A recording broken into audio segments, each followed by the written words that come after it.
Hey, welcome back, everybody. Back to the podcast, Mostelite Podcast. Don't forget to share, like, comment, subscribe, and all that good stuff. Let's get right into the episode. This week, we're talking about something that I like. Last week, we did something I didn't like. This week, we're going to talk about something that I truly enjoy, and that is Doom, the 2016 Doom. And I'm going to, if you don't know Doom, Doom was developed in 1993. id Software did it. It's considered the creator of the first-person shooter genre, I think. Or did it create Team Deathmatch? I think it created Team Deathmatch. Regardless, it is a landmark of video game fiction and like video game lore. A lot of games owe their very existence to it. And it was the plot of Doom. The plot of Doom, some scientists in the UAC, forgot what that stands for, United something coalition, I don't know. Some scientists are working on portal technology, and they open a portal to hell, and things spin off the rails immediately because it's hell. But hell in Doom world isn't like the hell from in a biblical sense. See, like, hell is a dimension in the Doom world called Deimos or something like that. And they open a portal to there, and all these hellish, garish creatures are like, oh shit, what up, a portal? And they come pouring through and fuck Earth up and fuck up the humans. And this unnamed marine, unshown marine, you see his face and his eyes dart back and forth in the lower left hand corner in the original Doom, but it doesn't show any emotion like to the horror unfolding around him. He's just like, oh well, demons, another Thursday, can't believe it. And that's Doom. Doom is just you, some nice guns, and demons who you are constantly killing. So why am I talking about 2016 Doom? I'm talking about 2016 Doom because I love it. I think it, outside of like Doom 1 and I think Final Doom, I think this is one of the quintessential Dooms to play. Like, if you've never played Doom, you've always wanted to give Doom a try. 2016 Doom is fucking amazing. I got it on launch day, and I was just blown away by the production of the game, the amount of care and given the details, like the character animations, everything about Doom was awesome. And I want to talk about the opening of the game, because I think the opening is really what got me. It has one of the best cold opens, I think, ever written. And a cold open is, if you've ever watched some TV shows, some movies do it. Back in the 80s, it was a thing. Not so much anymore, but TV shows and some old movies do it, where a cold open is basically a scene setting up the movie. And cold opens can be very effective for setting the tone of what you're showing. So Doom's cold open is this. You wake up on a table, you're like strapped or something to it, and you break free of the table, and there's a demon like right in front of you as you wake up. And you pick up a pistol that's conveniently lying there. Kill the demon. As you're killing him, an intercom is going off, and it's a man named Samuel Hayden, a doctor. And he's telling you about how these particular group of scientists were working on these things called the Argent Towers to fix Earth's energy crisis. They were going to use the power of hell, which is infinite, and use infinite hell power to power Earth for generations to come. And they were a little bit cocky because the doctor had developed a way to go to hell back and forth without people dying, and he brought demons back to study, and he brought materials and resources back, and this has been going on for quite some time. So he was like, yeah, we got this shit in the bag, lock it down, see you at the bank, like no fucking problem. Well, it didn't work out for him that well on one of these expeditions, because you wake up to carnage. There's blood, there's guts, someone's dead right in the room with you, I think. And you kill the demon, and the doctor is going on and on about how, everything that he has done has been necessary, and how he doesn't think you'll understand, but in time he hopes that you'll see that he had the best of intentions. And rather angrily, the Doom guy clenches his fist and punches the intercom system out. He picks up the Praetorian armor, the classic Doom guy armor. He puts the helmet on, and he opens the door. And when the door opens to a Mars-like landscape, the game cuts to black, and the words Doom are there. And I think when that happened, I was sold. I personally was sold. I was like, I'm in for the fucking long haul. Let's do this Doom shit. And even if you don't go and play the game, just go watch the opening. Like the opening might get you to play the game, because that cold open was so effective at driving the point home that here's Doom guy, unnamed guy, just like in all the Dooms, unknown Marine. He wakes up. What the fuck is going on? His demon's great. He kills a demon. He's hearing all this fucking squibble squabble about demons after, just waking up. Like, I don't give a shit. What the fuck are you talking about? There's demons. And the guy is saying how he's going to continue his research, so he gets angry, he punches the intercom, and the game opens. And that set the tone. You're just some angry fucking Doom guy killing demons. Nothing ever changes throughout the game. That is who you are through and through. And what I like about the 2016 Doom is it tells you that your Doom guy is the Doom guy from Doom, Doom 2, and Final Doom. And it tells you that through audio tapes left by demons describing your exploits. And what you woke up on wasn't an operating table, it was a sarcophagus that the demons imprisoned you in at the end of like Doom or Doom 2 at some time in hell. For 20 years you were in hell. And like, it's so cool to hear these demons describe the Doom guy. They call him the Doom Slayer. And it's so cool to hear them describe him with like a mix of reverence and fear, because apparently he was given some ability that no other human had. He could absorb the souls of all of those that he killed. And he spent a very long time killing demons. So as such, he absorbed their souls, making him quite powerful. In fact, I don't even think he's human anymore. I don't even think he can be killed by conventional means. I think it would take a demon of great power to kill him. That's hinted by Samuel Hayden, the doctor. During the game, you meet this doctor who was talking in the beginning. And he's like, look, I can't kill you, but I'm going to send you away. That's at the end of the game. Spoilers. But what I'm getting at is this is the Doom guy. So you're stepping into the mantle of fucking badass guy from 1 and 2 and Final Doom. And Doom 64, I think it's the same guy. And another cool thing about that is the game Wolfenstein, which is, I think, the first-person shooter, I think. The game Wolfenstein, the main character, B.J. Blazkowicz, Wolfenstein recently had a remake as well.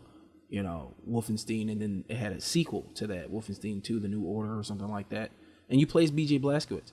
What's cool about the fucking Doom guy is he's the great-grandson of that guy. And if you played Wolfenstein, the new one, or the sequel to the new one, which are stellar, by the way, if you've played those, then you're like, it makes perfect sense that this Doom guy is such a fucking badass, because his great-grandfather was a badass. Like, Jesus Christ. Killing indiscriminately is in his blood. His great-grandfather killed Nazis and contraptions, and he upgraded to demons and shit. He's like, fuck it, I'm gonna kill like he killed. So he spent a lot of time in hell on a rampage. Apparently the demons were scared of him, scared running. They couldn't kill him, they couldn't stop him, because every enemy he killed made him stronger. I guess picking up health in the game would be the equivalent of when he kills an enemy in his lore, he absorbs their soul, which therefore heals him. So he was this unkillable, untamable monster to the demons. And I think that added a level of depth to his character, because before he's supposed to be you. He doesn't have a name or anything, because you're him. You're supposed to personify and identify as Doom guy when you're playing Doom. A lot of games did that in the beginning, like Legend of Zelda Link's not Link's name, but then they made it that. Whatever. But you're Doom guy, you're supposed to be. But in this one, it really gave him a character for the first time. He's still silent. He still doesn't show any emotion to all the fucking terror before him. He just does the job. And, right out the gate, you're introduced to the classic weapons. I think you get the shotgun really early, like immediately almost. You get the classic shotgun. And, it still works like the shotty. It's still really strong. Even later in the game, you can use it to kill some of the bosses. This added a level up system that I know a lot of people don't like who played the older games. I know a lot of my older friends, they're like, oh, guns shouldn't level up. Yeah. I'm like, look, man, it's just the times, you could be classic and not level up any of the guns and still have a great time with this game. But why hinder you? You know, why make yourself weaker than you have to be? Because when you're fighting a cyber demon, you're going to want a max rocket launcher. You're going to want a max shotty. You know, they bring the chainsaw back, but the chainsaw is a special weapon. And when you kill enemies with it, they drop more ammunition like than normal, which is fucking cool, by the way. It runs off fuel, which is found in the world. It's not hard to obtain. So it gives you, you know, you get a little bit of a security blanket when you're playing. Like, oh, my shotty's almost out of bullets. Oh, is that an imp over there? Chainsaw. Oh, shit. Bullets back. It's great. I think it's a great mechanic, and it was really smart to do. What they add in this one, because on its surface, it is just like every other Doom. It moves really fast. You're shooting demons. There's 13 levels. In this game, there's 13 hours, basically, an hour a level. It's just like every other Doom. It just looks beautiful and runs better. But what they added to change it, there's now dynamic executions in this game. And the executions, I call them dynamic because after you damage an enemy for a certain amount of time, they begin to glow. And as they glow, you can then execute them. And the execution is dynamic because it reacts to where your camera is pointing or where you are orientated on the screen as the character. So if you shoot an enemy up and he starts glowing and he's stunned, if you run up and look at his left leg and hit the execute button, the Doom guy will like kick his left leg in, break his leg off and beat him to death with it, or some crazy shit like that. Or if you jump and do the execute button, he'll bring his elbow or knee down into the enemy as he's falling. Like, the executions are so cool, and they're a welcome addition to the game. And not only do they look cool, they also grant health. So if you're low on health, you know, you got somebody, 2 or 3 guys wounded, you just chain execute them and you'll get some health back. And that's unbeatable in a clutch situation where you're going to die and you just want to beat this room, because it's Doom. It's a shooting gallery. Most of the interactions are you enter an open space and you're locked in some way, and the doors don't open until you kill everything. That's Doom. That's been Doom. And don't break what's fixed. So, yeah. If you're in a room and you're getting fucking fireballed from left and right, and you're like, shit, I'm at 30 health out of like 100, and I just wounded these 2 dudes with a grenade or something, and they're both glowing, you could just run up, execute them both, get your health back to 70, 80, and get back in the fight. I think that was also really intelligent. There's still health packs in the game, but you don't need them as much as, like, it's not as crucial as in the older games where you would be like, oh, I just survived by the skin of my teeth. Now I got to run through these corridors and hope to God I don't get fucking a Hell Knight or something doesn't walk up and stomp me to death or gore me with his horns before I find a health pack or a power up. They bring the power ups back too. The speed up one is in there, the yellow orb, and the rage one that makes sure everything you do, your melee really strong. Like, you can one hit a lot of enemies with the rage one. There's another one that refills your ammo over time. I mean, they really did a lot, I think, to further the experience of Doom. The single player, at least. They bring the multiplayer back too. And the multiplayer is a lot like, if I had to compare it to a game, I'd say Quake. Or like, I think Quake best describes it, because it's fast and frenetic, and you die really easily. For all the shields and shit you have, like, certain guns are going to put you right out. People running around with rockets put you the fuck out. The shotgun will still kill you up close. See, the cool thing about the multiplayer in Doom is the guns pretty much do exactly what they do in the story. So if somebody has a BFG, he's going to kill you and your whole team. If someone has a shotgun and they're touching you and they pull that trigger, you're going to die. Full health or not, you're asleep. And if you do survive, then it'll just take a melee hit or a switch to small arms to put you out. You know, you're not walking away from that. Now, the game is really fast, especially if you're playing like on a PC, overclocked or whatever. You move really fast in this iteration of Doom, and I think that's great because you want to get around. You want to get to point A to point B. You want to be slowed down. There's a double jump. There's armor upgrades. The Praetorian armor can be upgraded to reduce the damage you take. It can be upgraded to make more bullets drop. All your guns pretty much have 3 firing modes. So the shotgun has just a shot blast, then it has a triple blast where it shoots 3. Then I think it has one where you can charge it, then release all the bullets at once. or some crazy shit like that. And I mean, there's not much else to say about it.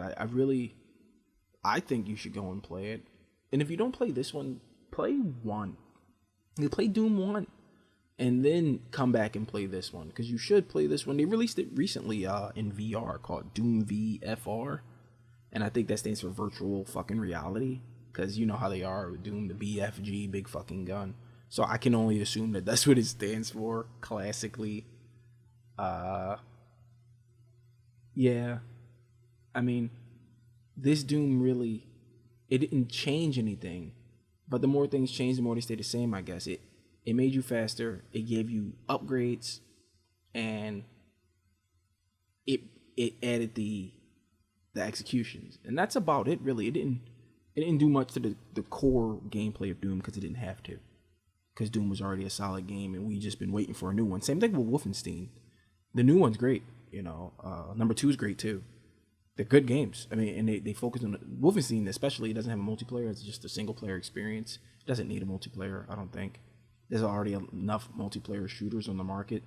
And I think that's what the guys who developed it thought as well. They're like, we don't need to fucking compete with fucking Call of Duty and shit out there. We're just going to deliver a solid experience, a solid single player experience that'll stick with you.